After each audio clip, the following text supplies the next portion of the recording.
Hey, here's another video from weldingtipsandtricks.com. Today we're going to put together a slide hammer dent puller, or in this case a pin puller. This is mine. It's been around for years. It's been through a house fire. It's looking pretty rough, so I'm going to show how to put one together from scratch, or almost from scratch. A while back I did a video showing how to use this thing, slide hammer puller, to pull out a pressed pin that was mislocated. It's a piece of steel dowel pin that was mislocated in a piece of aluminum. And so in order to do that, we need to put some weld on and pull it out with the dent puller. So you need a really good sharp electrode, and here's one way to sharpen them, just with a electric drill motor, rechargeable drill motor, and in that case just a sander. You can use a grinder or a bench grinder too. And then get down in the very bottom of that thing and let the heat soak a little while. This one was about 3/8 deep. And build up some heat. Make sure to puddle all the way down into the bottom, and then just dip a little rod in there until you get everything joined, get it all solid, and then keep building and build it up and up and up until you get something to grab hold to. So like that, grab hold to. I've been in Georgia too long now. So anyway, you need a foot pedal amperage control really to have precise amperage control to build up a little ball on a pin like this. It's a 1/4 inch pin. It looks a lot bigger here, but it's just 1/4 inch. So backing off the heat now, I'm just running round and round, keeping the rod in there and dipping, and I want to build a little ridge around it so that the vice grips can grip it really well. Letting it cool just for a minute, I'll go around it one more time to build a little bit more of a ridge. You can see how quickly that heat pulls out anyway with all that aluminum heat sink around there. And then grab it with the notch that I've put in the jaws of the vice grip. Now, this one's always worked really well, but it's it's just been around a while, and I thought, well, I did the video, I might as well show how to make one. Pretty self-explanatory, but there's some tips and some things you can do wrong on anything. It's a very handy tool.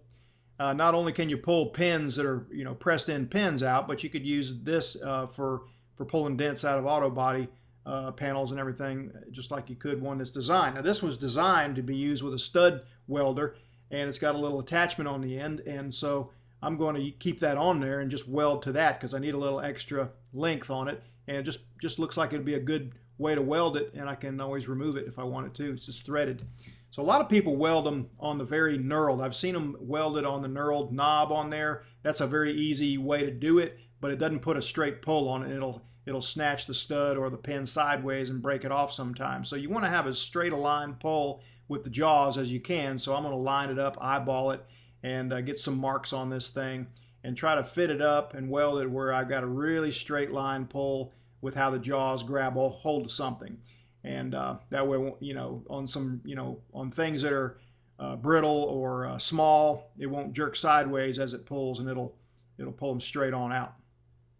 So I'm just using a 4.5 inch cutting wheel to cut this thing because I had it set up already. You could use a porter band, a vertical bandsaw, or whatever, but I used a grinder. And it's ready to weld now. I'm using a third hand little hold down thing here to make sure I get a good ground. I've added a little ball of aluminum bronze filler on the tip of that third hand so I do get a good ground.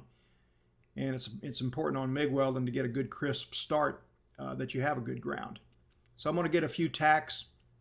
I would have probably TIG welded this thing, but I've kind of promised not to do so many TIG welding videos, so I figured that in mind I'll just MIG weld this today, and it probably actually will put a little bit less heat in it than TIG welding would because it's going to go so quickly. And I kind of missed the tack a little bit there and put a little bit of a extra weld on there that I'll grind off, make it look nice when it's finished. So after I get it all, 4 good tacks on it, one more to go. It shouldn't move too much, and it'll be ready to weld.